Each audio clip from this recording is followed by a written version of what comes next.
c'est vrai que l'expérience de sport de haut niveau m'a énormément fait évoluer, même sur ma façon d'être au quotidien, ma façon de m'accrocher, de persévérer, d'être concentrée. Donc je pense que le sport de haut niveau est vraiment l'école de la vie et puis ça permet vraiment, en tant que personne humaine, de beaucoup évoluer aussi. Donc ça m'a énormément apporté.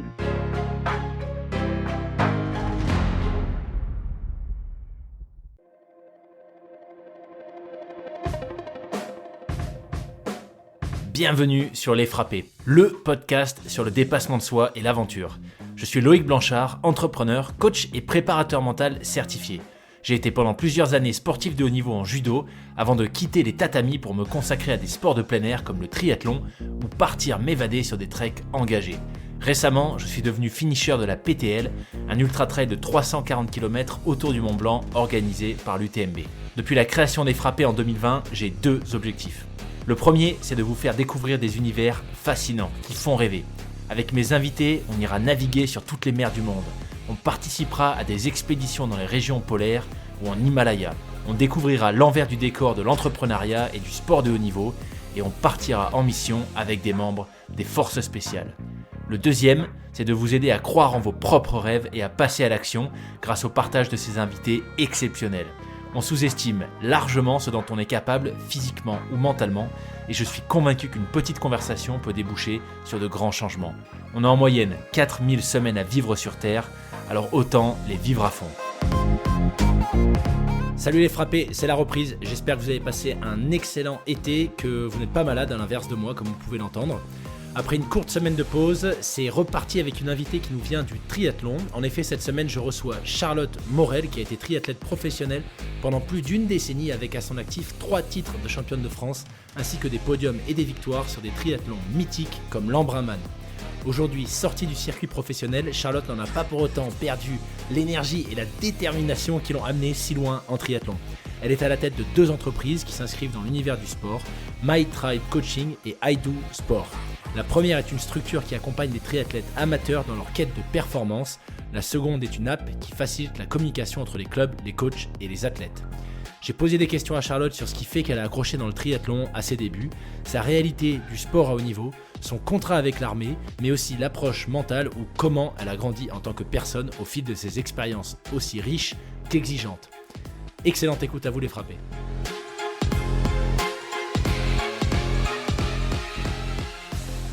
Salut Loïc et puis salut à tous, je suis ravie d'être dans le podcast Les Frappés aujourd'hui.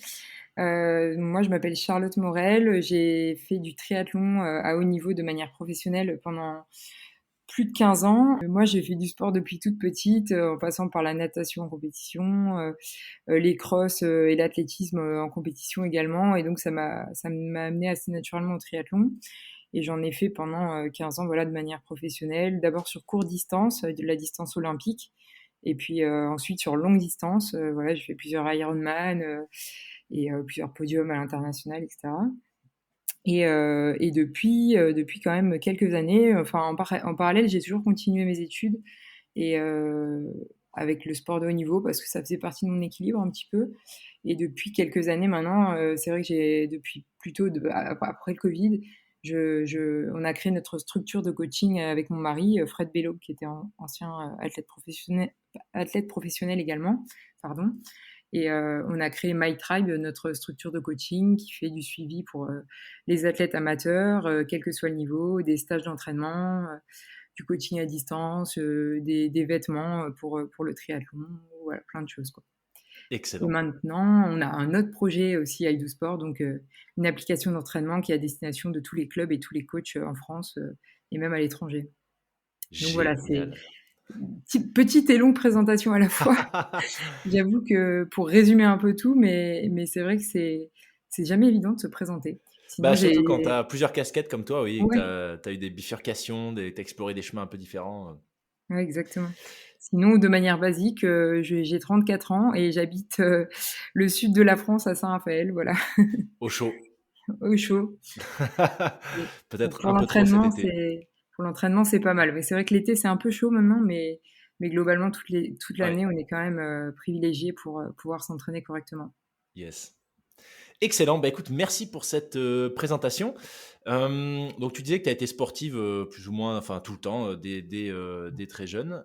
Qu'est-ce qui fait, selon toi, que c'est avec le triathlon qu'il y a eu le plus d'atomes crochus et que c'est devenu, au-delà de ta discipline, en fait, ton métier? Bah, c'est vrai qu'en fait, enfin, avant tout, c'est un sport passion.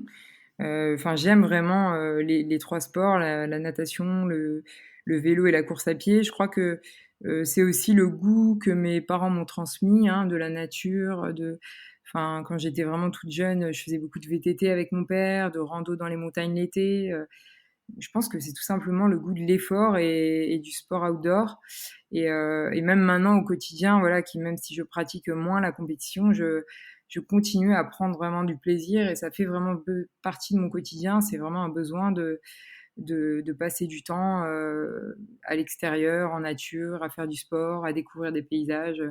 C'est voilà, il y a eu l'aspect compétition, mais au-delà de la compétition qui m'a forcément plu, puisque pendant 15 ans, j'ai vraiment cherché à être la meilleure version de moi-même et puis la meilleure tout court, sur chaque cours, bien sûr. Mais il y a aussi cet aspect ouais, vraiment du sport nature que j'adore dans le triathlon, quoi. Tout le monde fait du sport chez les Morel, du coup? Et oui, oui, on est quand même bien actifs, ouais, c'est vrai. Ça joue peut-être aussi hein, sur le goût hein, qu'on a dès l'enfance. Hein. Je pense que quand même Ouais. dans la transmission, on le voit chez beaucoup que, enfin voilà, les enfances ont été plutôt intenses, enfin, ouais, à l'extérieur, etc. quoi. Ouais. Quand tu deviens, alors j'ai plusieurs questions par rapport au triathlon. J'ai plein de questions parce que comme tu l'as dit en intro, il y a plein de voilà, plein de sujets différents sur lesquels on va pouvoir échanger. Mais sur la partie triathlon, j'ai 2 questions en particulier. Alors la première, c'est quand tu es devenu et tu me dis si je dis des bêtises parce que je suis allé Ouais, bien chercher, sûr. des infos sur ta page Wikipédia. Je ne sais pas à quel point elle est à jour et Ah ouais, bah, précise. Mais ouais. j'ai vu quand voilà, tu es devenu pro en 2008 et qu'à ce moment-là, tu t'es engagé, tu as signé un contrat avec l'armée. Alors c'est Ouais, quelque tout à chose fait, que ouais, j'avais ouais. déjà un petit peu côtoyé dans le sport de haut niveau. Moi, je viens du judo, donc il y a aussi beaucoup de judokas qui signent avec, tu vois, les douanes ou parfois Ouais. le GIGN, etc. Mais je suis pas super familier, et je pense que la plupart des gens qui nous écoutent non plus, de ce en quoi consistent en fait ces contrats entre Ouais, l'armée, bien la sûr. police, etc. et les sportifs Ouais. de haut niveau et les sportifs de niveau. Du coup, est-ce que tu peux nous expliquer exactement ce dont il s'agit? Oui, bien sûr. Donc, c'est des CIP, c'est des contrats d'insertion professionnelle pour les athlètes de haut niveau. Donc, c'est les fédérations et l'État qui attribuent un certain nombre de postes, comme tu dis, donc à l'armée, dans la gendarmerie, à la police. Avant, il y avait la Poste et la SNCF. Je suis plus sûre de s'il y a encore beaucoup de postes détachés pour ces deux types d'entreprises. Mais donc, ça permet aux sportifs d'avoir un soutien.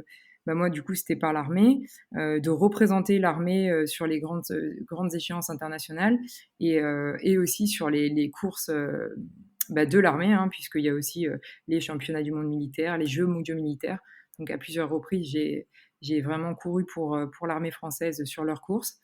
Et ça permet d'avoir un soutien et un peu un confort au quotidien dans l'entraînement, de manière à pouvoir vivre enfin, du triathlon, malgré le fait que ce soit un sport assez précaire et Ouais, un petit sport finalement. Donc c'était un soutien qui pendant ouais, 12 ans m'a été d'une aide précieuse et au quotidien, voilà, ça m'a permis d'être sereine dans mon entraînement et pour pouvoir faire que ça sans me dire bon bah comment je vais payer mes ouais. courses à la fin du mois, quoi. Donc c'est vrai que voilà, je suis très contente d'avoir eu la chance d'avoir été soutenue par l'armée. Et puis je suis contente maintenant de voir aussi les jeunes être suivis, enfin les jeunes qui ont du talent. Ça me fait plaisir quand j'en vois un qui rentre à l'armée, je me dis ah tiens, c'est chouette pour lui, il a vraiment cette opportunité-là de se consacrer à 100% au triathlon. Ce qui est pas une chose facile quand même quand ouais, le tri, on en vit bien, mais c'est pas non plus, voilà, Ouais. ça reste un petit sport. Ouais, j'avais échangé avec, enfin, j'ai fait une interview avec Benoît Bigot, qui Ouais, fait tout maintenant à fait. le king français du fixie, Ouais. et qui expliquait que, bah, en fait, c'est un peu la triste réalité du sport en France. C'est pour ça que je voulais te poser cette question. Je trouve ça absolument génial qu'il y ait ce genre d'initiative avec l'armée, la police et autres. C'est que malheureusement, la réalité du sport à haut niveau en France, c'est que bah, bien souvent, ce qui bloque, c'est l'aspect financier. Et oui, J'ai oui, eu, oui, ouais. j'ai eu des femmes, tu vois, qui ont dû annuler des transats au dernier moment parce que bah, elles n'arrivent pas à boucler le budget qu'il leur faut, donc bah, impossible de finir le bateau. Et ça me fait toujours un gros pincement au cœur quand je vois ça. Je me dis, punaise, mais c'est quand même dingue. On a des gens qui inspirent avec ce qu'ils font et qui sont en galère et qui parfois doivent faire des choix de reconversion ou vivre quasiment dans la précarité parce qu'il Ouais, n'y a ouais, pas ouais. d'argent en France qui va dans le sport de haut niveau. En Ah tout ouais, cas, c'est clair. pas Et tous les même en sports. fait, c'est quelque chose qu'on se rend pas compte, mais au niveau psychologique, en fait, la sérénité que Ouais. ça apporte, ça change tout en fait, parce que même le stress qu'on peut avoir au quotidien, de devoir réussir à tout prix un événement, enfin une course, sinon, bah, si on n'a pas la prime, bah, ça va être compliqué. Bah, du coup, c'est vrai que cette sérénité-là, elle change tout en fait. Elle Hmm. change tout parce que dans l'entraînement, on est meilleur. Le jour de la course, on est meilleur. Donc c'est vraiment chouette, ouais. Comment tu synthétiserais à quelqu'un qui connaît pas trop le triathlon, tu vois, cette quinzaine d'années en tant que professionnel. Alors évidemment, je me doute qu'il n'y a pas de journée type, etc. Que tu devais fonctionner peut-être par bloc, puis t'es passé du court au long, donc il y a plein de choses qui ont changé. Mais globalement, pour que les gens se rendent un petit peu compte de la réalité d'une triathlète professionnelle en France, ça ressemblait à quoi en termes de charge d'entraînement, tu vois, Ouais, notamment ouais, peut-être. bien sûr. Bah, en fait, j'ai passé 10 ans au Krebs de Boulouris, donc je m'entraînais au Krebs, c'est une structure, c'est un sport-études au départ, puis ensuite, bah, quand on arrête les études, si on fait plus du sport, mais on est vraiment encadré par les entraîneurs de la Fédération française du triathlon. Et donc, notre rythme de vie tourne autour de l'entraînement. Donc j'ai fait 10 ans au Krebs en faisant du court distance, où il faut quand même nager vite, courir vite. Donc c'est vrai qu'on nageait 6-7 fois par semaine, donc Ouah, quasiment tous les jours 1 heure et demie, 4000 à 5000 mètres. On courait 5 fois par semaine et on roulait 3 à 4 fois. Et oh c'est vrai que ça faisait punaise. des volumes de 25 heures minimum à 35-37 heures sur les stages par semaine, quoi. Sauf sur les semaines de récup qui étaient un petit peu plus light, ou de pré-compétition, etc. Mais c'est vrai que ouais, c'était des gros volumes d'entraînement. Et après, voilà, au Krebs, on a la chance d'être encadré aussi au niveau du suivi médical. Donc, on avait les kinés qui étaient là pour améliorer notre récupération, le bain froid. Donc, c'est vrai que voilà, notre quotidien tourne autour de ça. On fait que ça. On mange triathlon, on dort triathlon, on s'entraîne. Et pendant 10 ans, ça a été vraiment que ça sur courte distance. Et ensuite, moi, je suis passée sur longue distance. Donc, c'est vrai que la charge, le volume horaire était à peu près similaire, mais juste l'orientation des disciplines a changé un petit peu, avec un peu moins de natation, parce qu'en plus, c'est une de mes qualités. Donc, entre guillemets, je voulais juste maintenir mon niveau, mais je voulais pas forcément progresser. Donc, je nageais plus que 3-4 fois par semaine. Mais par contre, c'est vrai que la part du vélo a pris beaucoup plus d'ampleur avec 6 séances par semaine et puis des sorties très longues, quoi. Ok. Donc le volume restait le même, mais beaucoup plus de vélo, un peu moins de natation, et puis la course à pied, c'était l'intensité des séances a changé aussi, puisqu'on n'était pas sur les mêmes filières sur les compétitions, mais globalement, en termes de volume, ça restait à peu près pareil, ouais. Et donc le cours, c'est distance olympique. Si je me Ouais, trompe pas, c'est 1,5 de nage, 40 de vélo, 10 de course, c'est ça, de course à pied. exactement, c'est ça, ouais. Quand tu dis que tu es passé au long, c'était tout de suite des formats type Ambraman enfin, ou Ironman Non, j'ai fait 3,8. quelques Alpha Ironman avant, Ok. c'est un 9 en natation, 90 en vélo et un semi-marathon 21 km en course à pied. Et puis au bout de ouais, 1 ou 2 ans, ouais, au bout de 2 ans que je faisais du half, du coup j'ai décidé de me lancer sur mon premier Ironman. Et donc ça a été sur l'Ambraman, mon tout premier, et c'était une superbe aventure. Ouais, Excellent. Mais sachant qu'avant ça, tu avais déjà été championne de France longue distance, hein, c'est ça? En ouais, ouais, ouais, 2015? 3 fois, ouais, Trois trois fois en tout, fois. ouais. Ok. Ouais. Et bah du coup, la question fatidique, pourquoi ce changement? Et ben, alors moi sur court distance, j'ai fait quand même pas mal d'années. J'ai fait ouais, un peu plus de 10 ans. Je pense que j'avais atteint mon meilleur niveau. J'avais fait des podiums sur Coupe d'Europe et Coupe du Monde, mais pour aller aux Jeux Olympiques, il me manquait quand même quelque chose au niveau course à pied. Je manquais un petit peu de vitesse.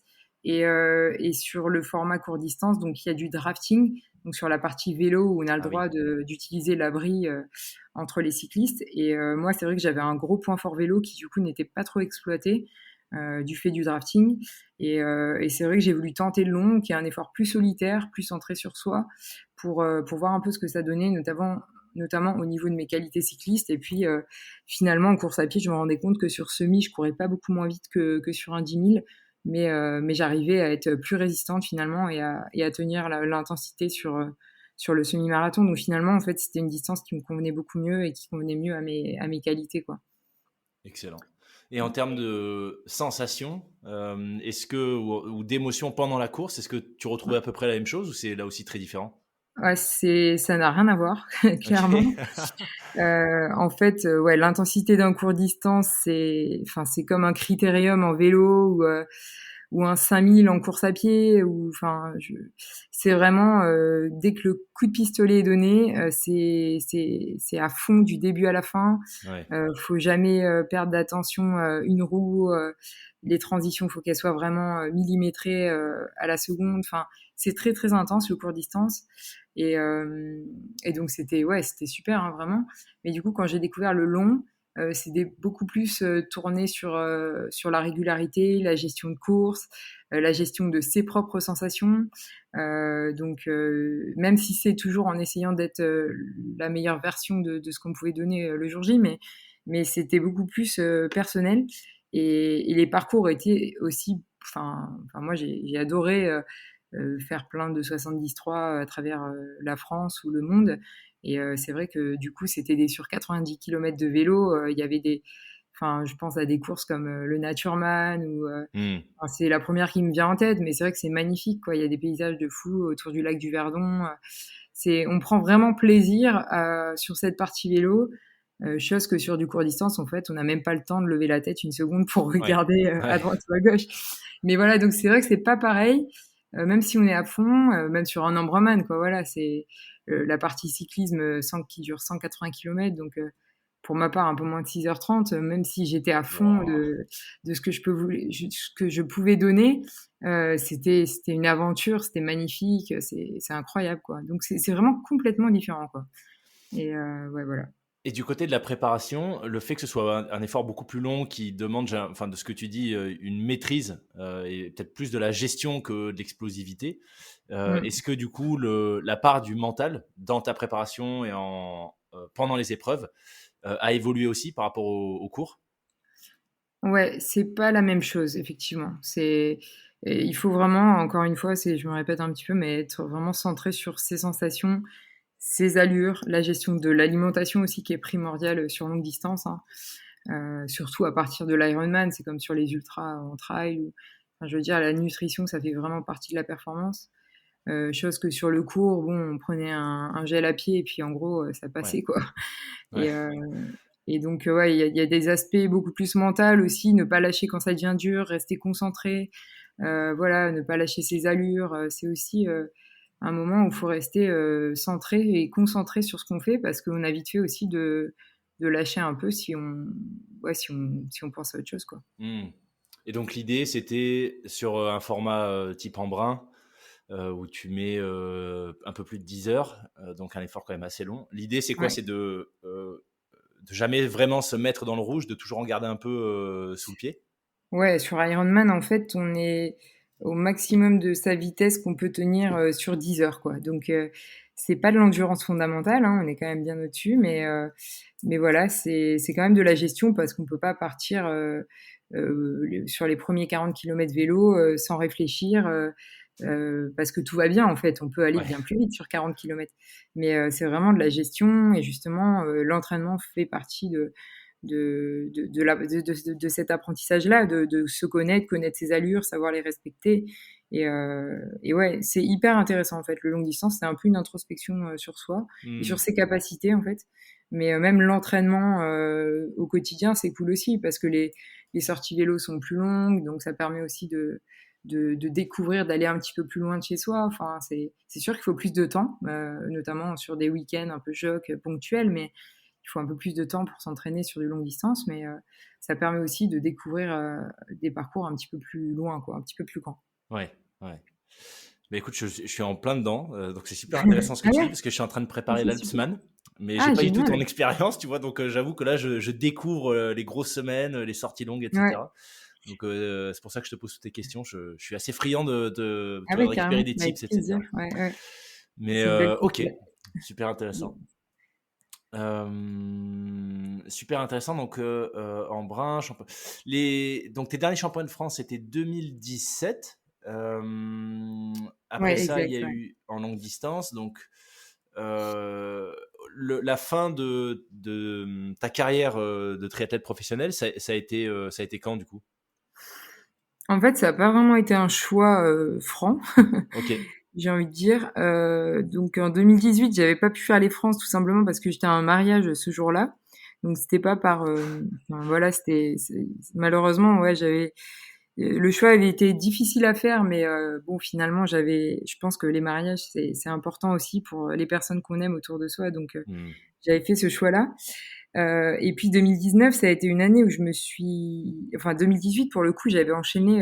Donc j'avais pas fait les France, c'est vrai, mais j'avais enchaîné plusieurs Ironman en fait, 4 exactement, avec l'Afrique du Sud, Nice, Embrun et Taïwan. Ah oui. Donc 4 Ironman en une année, c'était une année assez chargée où je visais la sélection pour Hawaï tout simplement en pro. Au championnat du monde Ironman. Et avant, c'était un autre système que maintenant. C'était un système de points par KPR, du coup, un classement mondial, et c'était les 50 premières qui étaient qualifiées. Et donc, j'avais fini juste au-delà de la 50e place. Donc, j'avoue que j'avais été un peu à la fois lessivée et déçue de cette année 2018 parce que j'avais investi beaucoup de temps, d'énergie sur ces courses. Et puis, finalement, ça n'avait pas abouti. Et donc, j'ai entamé 2019 assez fatiguée, un peu blessée avec une douleur un peu au fessier, une douleur un peu sciatique que j'avais du mal à faire passer. Et finalement, 2019, je crois que j'ai fait quelques courses sur Alf, mais pas des grosses courses, quoi. Pas des grosses courses. Et après, donc en 2020, j'étais inscrite à nouveau l'Ironman d'Afrique du Sud début avril. Et puis, donc, c'est à ce moment-là qu'est arrivé en même temps le Covid. Et oui. Et donc c'est vrai que cette année-là, ça m'avait été un petit peu fatal parce que donc l'Afrique du Sud à l'époque avait été reportée puis annulée, puis ensuite je m'étais un peu projetée sur Nice, pareil qui avait été reportée puis annulée, et finalement en 2020, je crois que j'ai fait pareil en fin de saison un half, mais pas grand-chose. Et depuis, je me suis jamais relancée vraiment sur la compétition.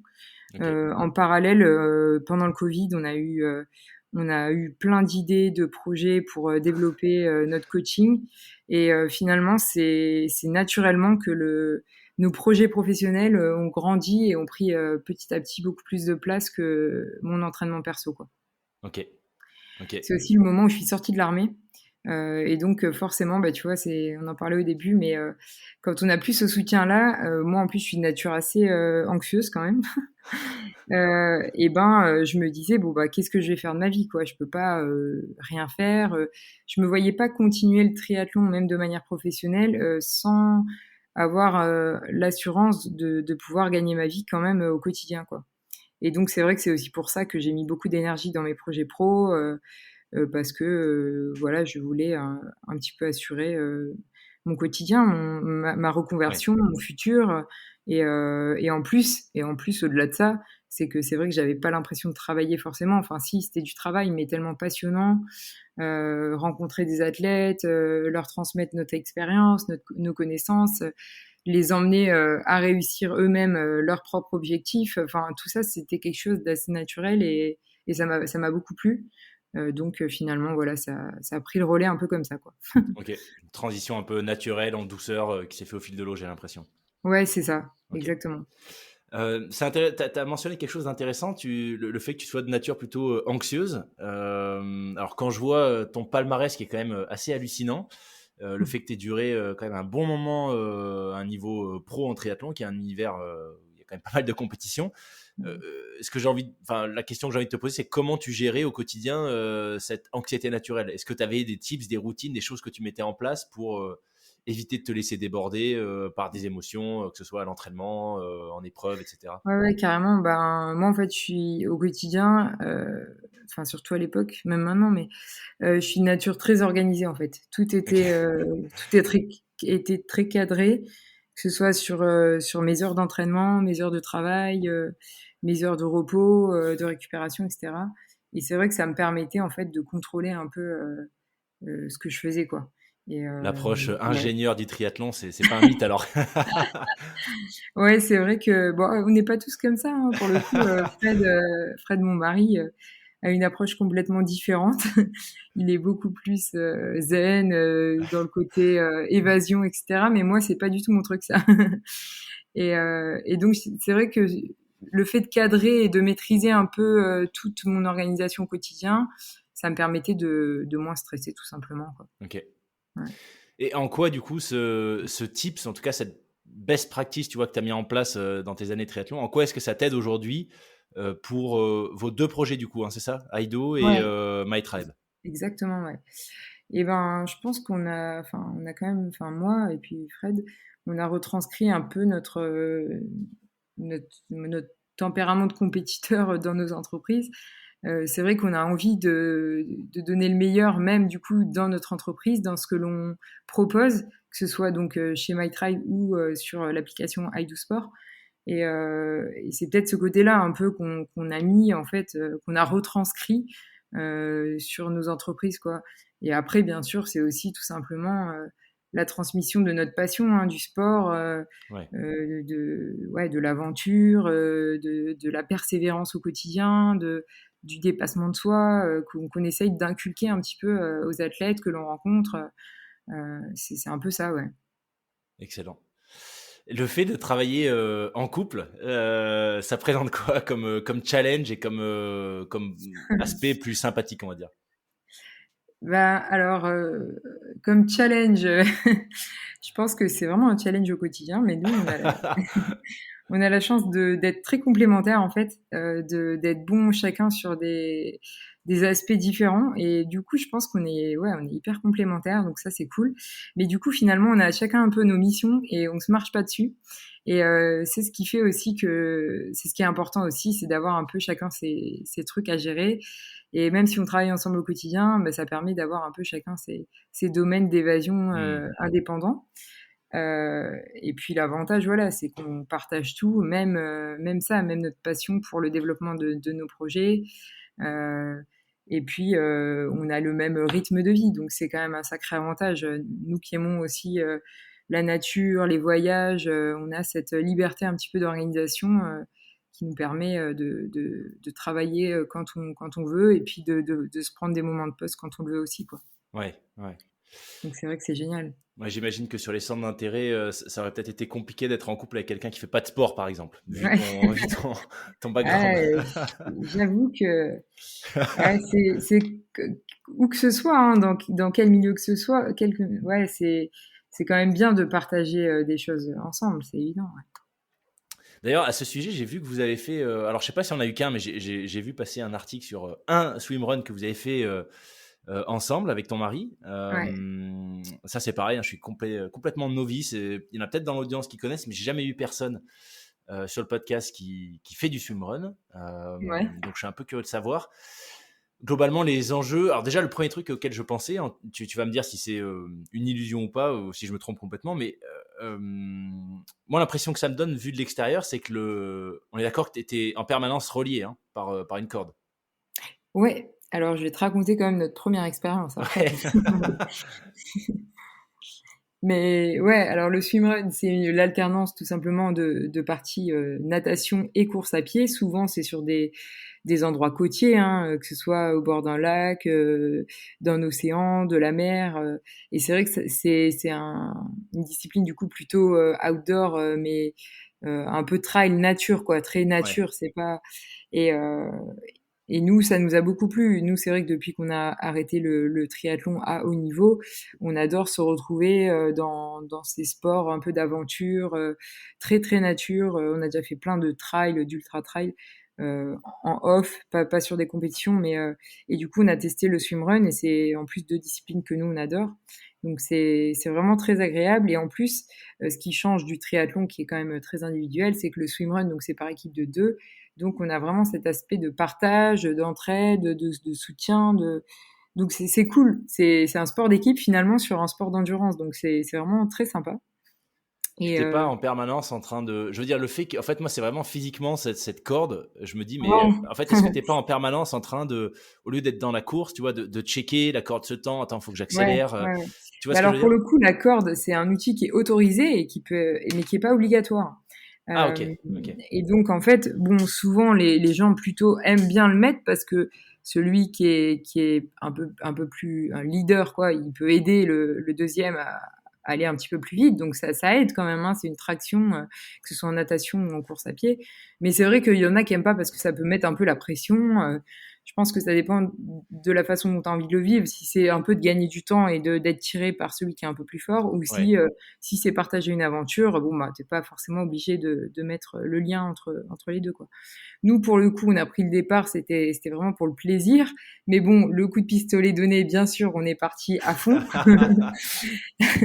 Avant le départ, je crois qu'on disait, oh, on y va tranquille, hein, c'est bon, on s'amuse. Et puis, voilà, nous voilà partis au sprint, quoi. Et nous, on n'était pas très bien équipés sur le premier, donc on n'avait pas de corde finalement, parce qu'on n'avait pas tout simplement, on s'était pas équipé. C'est quand même un élastique assez bien fait avec une ceinture, etc., qui permet justement d'amortir un peu les écarts entre les équipiers. Donc c'est maintenant le swimrun se développe, du coup il y a quand même pas mal d'outils quoi qui Ouais. sont faits et qui sont adaptés. Et du coup c'est vrai que moi j'ai eu l'impression de courir et nager après Fred pendant 2 heures quoi. Donc il y avait rien et à la fin j'essayais de lui attraper son t-shirt pour qu'il me tire un petit peu et qu'il m'aide. Mais c'est vrai que du coup, pour le coup, nous, notre premier, on a gagné au scratch ensemble. On a été à Ah, fond tout le long. excellent. Et puis, du coup, on n'avait pas mis ce fameux lien, mais je me suis dit, le prochain, c'est clair que je mets une corde parce que je refais pas 2 fois ça, quoi. Parce que si t'as pas de lien, t'as une distance maximale à avoir entre Ouais, je crois qu'il y a les des points coéquipiers. de contrôle où il y a des arbitres, tout simplement, et donc faut être à deux, faut être ensemble, ouais. Ouais, ok. Ok. Entre les points, bon après, c'est vrai, bon, je pense qu'on peut prendre l'écart qu'on veut, mais c'est pas l'objectif non plus, hein. En général, les équipes restent ensemble, hein. Et le premier que vous avez fait, c'était lequel, par curiosité? Donc c'était le swimrun de Biarritz. Ah, ok. Ah ouais, sympa. C'est par hasard, hein, on était là-bas, puis on a vu ça, on s'est dit allez, on se lance. C'était très très beau hein, sur l'océan, en passant sur, ouais, c'était magnifique, hein, c'était très très beau. Et il y en a pas vers chez toi? Je crois qu'il y en a à Marseille, mais je sais Ouais, pas il y si c'est lequel. a, si, il y en a plein, hein. Il y a vers Marseille, il y a celui de Beaulieu, il y en a à Cannes. Dans le sud-est, il y en a pas mal. C'est vrai qu'il y en a même un à Saint-Raphaël, au Dramont, qui est Ok. magnifique. Il y en a un sur le lac du Verdon aussi, de swimrun. Il y en a sur le lac de Serponçon, donc un peu plus dans les Alpes, vers Annecy. Enfin, ouais, dès qu'il y a des beaux endroits autour de l'eau, de toute façon, c'est quand même vraiment bien Ouais. approprié pour un swimrun, quoi. Et les distances sont harmonisées déjà dans la discipline? Un peu comme en triathlon, tu vois, genre court, long, etc. Il y a des distances qui reviennent Eh ben, quasiment tout pas le temps? vraiment. Après, je sais qu'il y a quand même donc un championnat du monde swimrun avec des manches de qualification et puis donc le championnat du monde c'est l'Otilo. Ouais. Mais En du Suède, hein, coup, c'est ça, il me semble? ouais, exact, Ouais. ouais. Et du coup, je pense que sur ces manches-là, il y a quand même il y a effectivement des distances, mais je saurais pas te dire. Mais c'est vrai que nous, du coup, on en a fait deux, trois comme ça avec Fred pour s'amuser, mais ça nous a aussi donné envie de se dire, tiens, pourquoi pas se relancer Ouais. pas de manière professionnelle, mais un petit défi sur un circuit swimrun. On aime beaucoup le trail aussi, et c'est vrai que l'association de la natation et du trail, c'était vraiment cool, quoi. Yes. Ouais, puis j'imagine que c'est toujours plus sympa, même pour des triathlètes, anciens triathlètes pro, de nager dans un lac ou en mer que dans une piscine Ouais, ouais, carrément. de Ouais, 50 ouais mètres. c'est plus pareil. Ouais, c'est clair, c'est Ouais. clair. Ok, excellent. Pour en revenir à, du coup, à la partie entrepreneuriale, je suis sur Ouais. le site de MyTribe et je vois qu'en haut, il y a une bannière avec des gros noms de marques, Oka, Garmin, Ouais. Specialized. C'est du coup des sponsors, c'est des boîtes qui vous accompagnent dans vos deux projets? Ouais, exactement. Alors, on a eu la chance tout au long de notre carrière d'être soutenu par des partenaires matériels. en natation, vélo, course à pied. Et donc, Oka, Garmin, Specialized, et même Compex, par exemple, pour l'électrostimulation. Ouais. C'est des marques qui donc sont fidèles à nous en tant qu'athlètes et à MyTribe depuis de nombreuses années et qui proposent des réductions pour tous nos membres de MyTribe, quoi. Donc que ce soit coaching, stage ou au club MyTribe. Donc c'est vrai que c'est des marques fidèles qui jouent le jeu et qui aussi prennent part au projet à notre projet de création de tribus et de transmission de valeurs et de passion dans le triathlon auprès des amateurs, quoi. Super intéressant. Mais du coup, ça me fait une espèce de rétro-pédalage pour revenir à ta Ouais. partie enfin de triathlète pro. Comment tu gères en fait au fil des ans justement la relation avec tes sponsors? Donc bon, il y avait l'armée, je sais pas si on peut considérer que c'est un sponsor, c'est peut-être un peu différent, c'est un Ouais, c'est contrat, différent. etc. Ouais. Donc je pense que l'engagement était sans doute beaucoup plus long que juste annuel. Ouais. Mais ouais, avec des marques, alors là on en a cité trois, mais il y en avait trois, quatre, mais il y en avait sans doute d'autres Ouais. quand tu Bah, étais c'est vrai que nous, on a été spécifique. toujours, enfin moi pour le coup, puis Fred aussi, hein, très à l'écoute des besoins que nous faisaient part les marques, enfin ce qu'ils voulaient qu'on fasse en contrepartie de leur soutien. Et donc on a toujours répondu présent sur leurs demandes, que ce soit pour des événements, des représentations, des shootings photos, des mises en avant sur les réseaux, enfin voilà, plein de choses. Et eux, en contrepartie, je pense qu'ils ont aussi apprécié notre fidélité, notre Ouais. engagement et tout simplement même nos retours un peu sur le matériel pour faire évoluer les produits. Et donc c'est vrai que enfin nous, là vraiment, moi j'ai aussi beaucoup construit comme une relation de confiance avec les marques lesquelles j'étais. Et donc c'était hyper agréable parce que même voilà, on construit quelque chose avec humaine aussi, avec les équipes commerciales qui sont derrière dans les boîtes. Et ouais, ça va un petit peu au-delà du simple partenariat. C'est vraiment un peu une équipe que tu sens derrière toi au Ouais. quotidien et qui te donne aussi envie de réussir les compétitions, hein, tout simplement, hein, pour les remercier aussi de croire en notre projet, quoi. Excellent. Donc ouais, ouais, c'était tout ça. Ouais.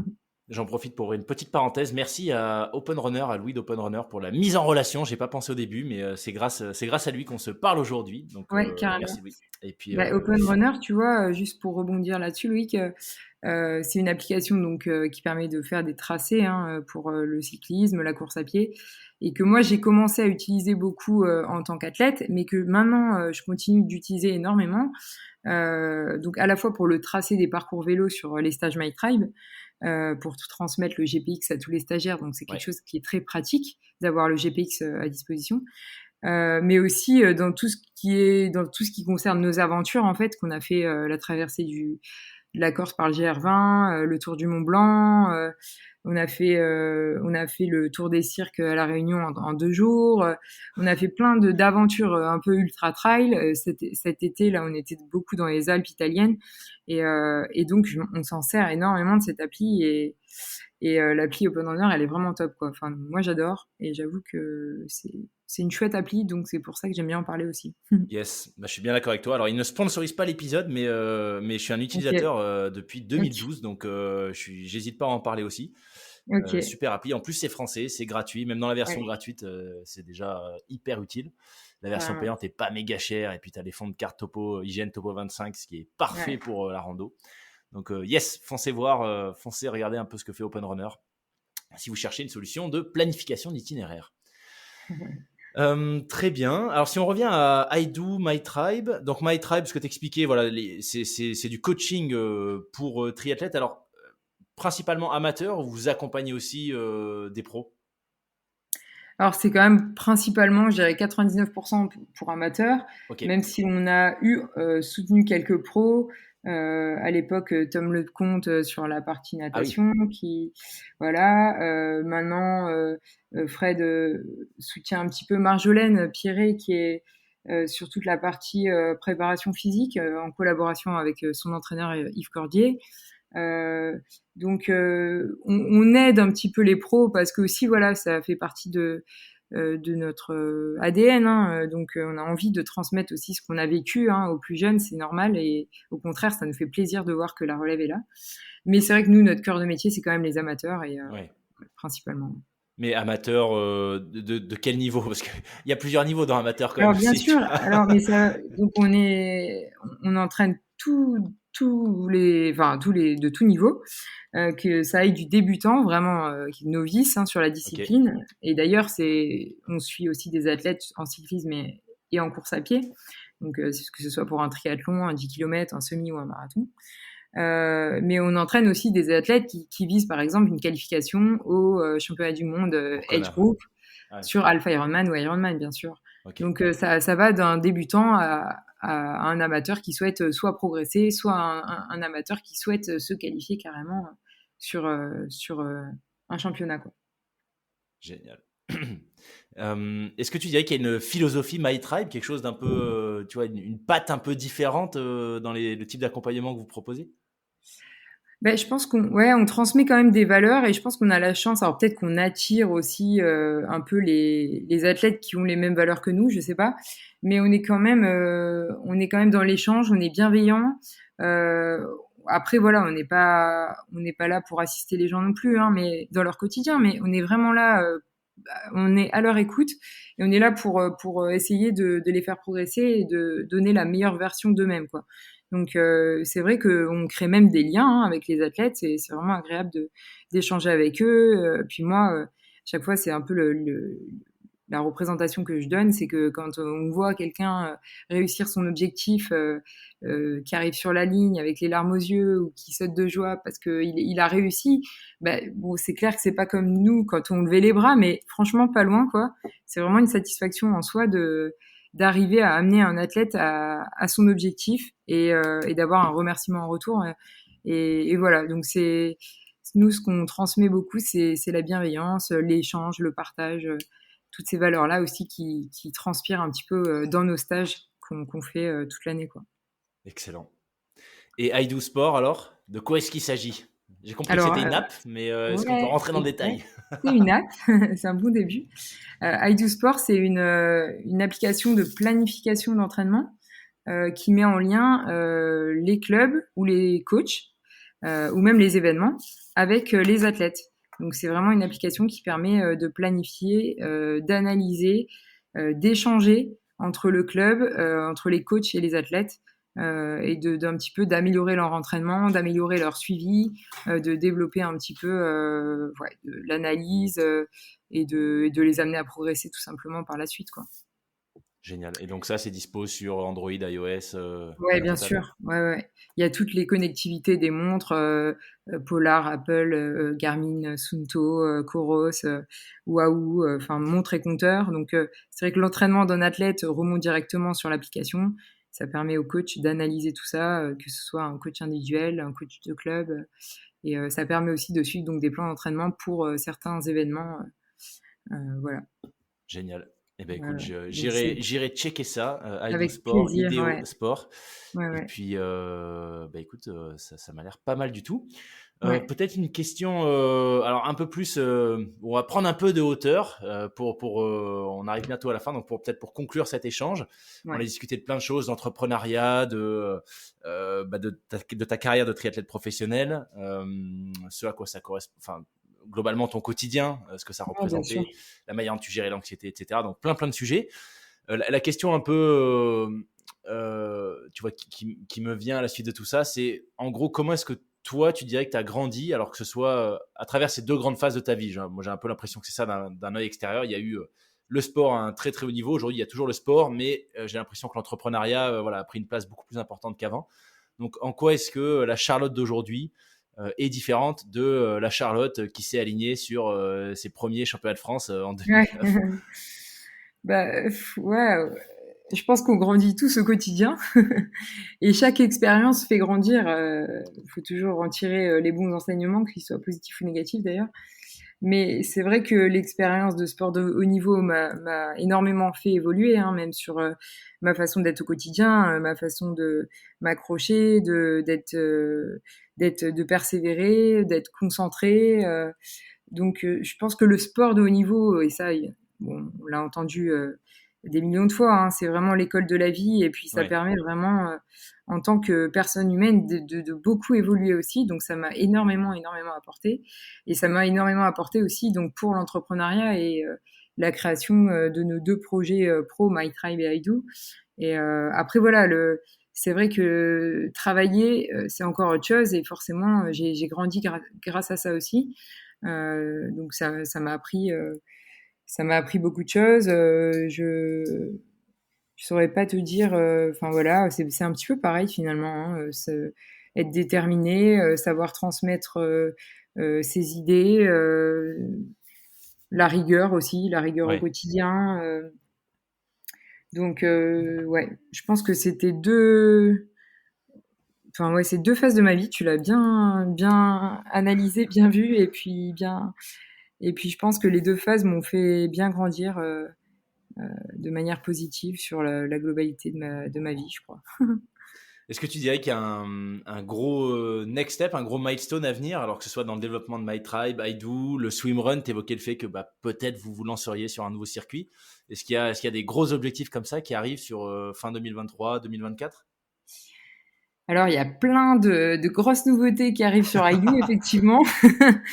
Il y a toujours des nouvelles idées qu'on crée pour My Tribe. Donc, on est constamment en train d'avoir des nouvelles idées qu'on met en place. Donc, c'est vrai que c'est en perpétuelle évolution, en fait, finalement. Hein. Ça, c'est un peu nos petits bébés qu'on fait grandir. Et après, côté perso, c'est vrai que on parle quand même d'enfants. Donc Ah, j'ai dit un excellent. petit peu et c'est quelque chose qui viendra peut-être prochainement ou un peu plus tard. Mais c'est vrai qu'il y a aussi toute cette passion pour le sport outdoor, la nature, les trails et le swimrun. Donc c'est quelque chose qu'on va continuer, ça c'est certain. Donc ouais, on va continuer à faire tous ces projets sport un peu off-road. Génial. Et il y a une raison particulière pour laquelle, par exemple, le trail, vous le faites plutôt en off? Alors moi, je commence à avoir envie de faire de la compète sur trail, j'avoue. Alors qu'avant, au début, pas trop. Euh, mais c'est vrai qu'en fait, on a fait des ultra trails qui sont références, comme l'UTMB par exemple, mais sur 2 ou 3 jours à chaque fois. Ok. Et c'était des bonnes journées, hein, puisqu'on fait quand même plus de 50 km par jour pendant 2 3 jours. Enfin là, c'était pendant 3 jours pour coup, pour l'UTMB. On avait fait ça en Corse aussi. Et c'est vrai qu'on aime bien choisir comme ça un gros trail qu'on fait. Mais bon, finalement, dormir le soir dans un refuge et tout, c'est quand même différent de le faire en une fois, Ouais. en pleine nuit pendant une compétition. Mais je pense que c'est à vivre aussi, c'est cette ambiance la nuit avec les lumières. Enfin, moi, je vois de plus en plus de photos qui me donnent envie. Et, euh, et j'aime bien, donc je pense que j'y viendrai rapidement aussi, ouais. Trop bien. Et la gestion du sommeil, ça c'est un truc que moi Ouais, j'avais pas trop en tête, tu vois, mais l'année dernière j'ai fait un gros ultra ouais, et l'expérience, rien que pour l'expérience de découvrir, tu vois, les limites. Là pour le coup c'est vraiment physiologique de jusqu'où tu peux aller sans dormir, ce qui se passe une ouais. fois que ça fait 48 heures que t'as pas fermé les yeux, etc. C'était vraiment super intéressant. Donc Ouais, ouais, tu m'étonnes. ouais. Mais tu vois, il y en a beaucoup qui ont peur d'un Ironman. Mais moi, j'ai plus peur d'un ultra trail que d'un Ouais. Ironman, quoi. Parce que justement, c'est exactement ce que tu dis sur l'Ironman. Allez, bon, il y en a, ils mettent 15 16 heures pour le finir. Mais t'as pas cette gestion de pas dormir. Ouais. Et ça change tout, quoi. Enfin, moi, je pense que si je me suis pas lancée sur ultra trail, alors après, je pourrais faire des compétitions sur plus court, hein, mais c'est un peu cette peur-là de me dire, mais c'est vraiment un truc surhumain, quoi. Ça me fait vraiment beaucoup plus peur qu'un Ironman, quoi. C'est marrant Mais parce que quand on voit tes chronos, etc., on se dit, mais c'est tellement lunaire ce que tu as réalisé qu'au final, un UTMB ou un autre ultra, bon. ouais, Mais ouais, je peux comprendre. Bah, j'imagine, je sais pas ce que tu en penses, mais quand on connaît pas, on a peut-être plus tendance à être impressionné. Et là, c'est ce ouais, que tu dis sur la partie gestion du sommeil. Puis après, ça, pour le coup, c'est vraiment un truc qui peut pas vraiment travailler à l'entraînement, quoi. Tu vois, ouais, ouais, c'est clair, à ouais. moi, tu vas pas te Faire des lancer. petites sorties nocturnes et tout, Bah mais ouais, bon, ouais, mais bon. Mais t'as quand même la récup à un c'est, moment donné. ouais, Ouais. ah ouais, c'est clair. C'est Mais super bon, ça intéressant. viendra. Voilà, voilà, voilà. Yes, yes, yes. Trop bien. Et bah écoute, un grand merci Charlotte, je me suis régalé. C'était vraiment passionnant. Merci à toi Loïc, c'est vraiment cool. Je mettrai tous les liens du coup en description si y a des gens qui veulent aller voir My Tribe, Hidevoo. Pour vous suivre sur les réseaux, le mieux c'est quoi? C'est ton Insta à titre perso si les gens veulent le voir? Ouais, tout à fait. Mon Insta, Facebook encore aussi. Mais ouais. Lolotte Morel. Lolotte Morel, yes, je mettrai tout ça. Un grand merci Charlotte, très bonne fin de journée, puis peut-être à une prochaine pour un débrief, je sais pas, d'un swimrun ou ton premier ultra trail en compète avec gestion du sommeil et compagnie. Ou débrief de ton premier Alpsman.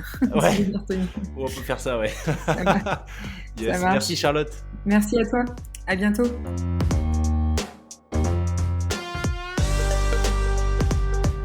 Merci d'avoir écouté cette conversation avec Charlotte dans son intégralité. J'espère que le récit de son parcours à haut niveau et de ses expériences entrepreneuriales vous a intéressé. Cet épisode, comme tous les autres, vous est proposé entièrement gratuitement. Tout ce que je vous demande en retour, c'est de m'aider à faire connaître mes invités exceptionnels en partageant cet épisode autour de vous, en parlant du podcast, en me laissant une note et un commentaire sur votre plateforme d'écoute. Si vous voulez m'envoyer des feedbacks ou des suggestions d'invités, vous pouvez le faire sur le compte Instagram du podcast lesfrappés.podcast ou par email à hello@lesfrappés.com. Un grand merci pour votre fidélité, je vous dis à la semaine prochaine pour un épisode glacial avec le trio d'enfer Arctic Fools, spécialiste de la réalisation de films d'aventure en milieu polaire.